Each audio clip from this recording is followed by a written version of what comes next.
Why am I not a young earth creationist? So, quick backstory, I went to a church camp in 8th grade, and we had a speaker there who was a Christian apologist named Bob Duco. And so we asked him a bunch of questions, and we had a really good conversation with the group I was with and Bob Duco. But he was also a young earth creationist and explained that to us and tried to make arguments for it and things like that. And I went back home after that week or so of being there thinking, wow, this is amazing.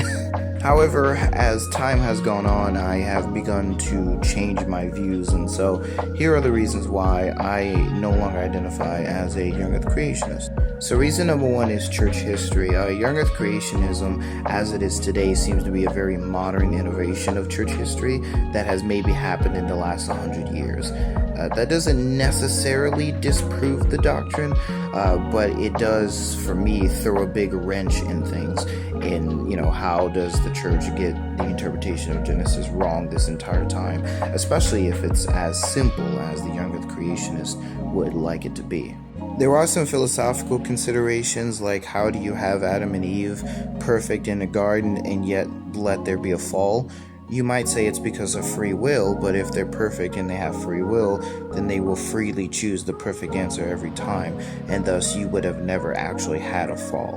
And there are a bunch of biblical considerations. One of the biblical considerations is that it's very possible that there was death before the fall.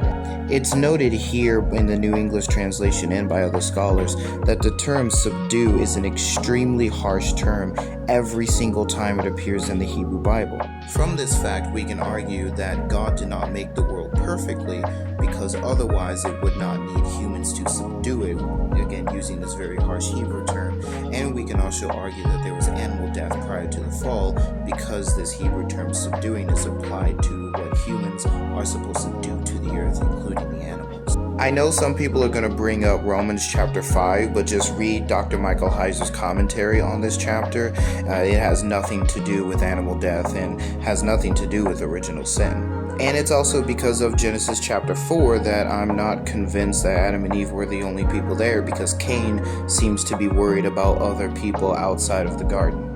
And one of the final reasons I'm not young earth creationist is honestly because of the propaganda. I mean, literally, what other camp that interprets the text builds entire arcs in museums dedicated to its interpretation of the text? Here, Ken Ham is saying that evolution was the lie in the Garden of Eden. This one's hilarious because they're blaming homosexual behavior and corn on evolution. They also think it's either young earth creationism or atheism, their interpretation or evolution. And that's just not how this works.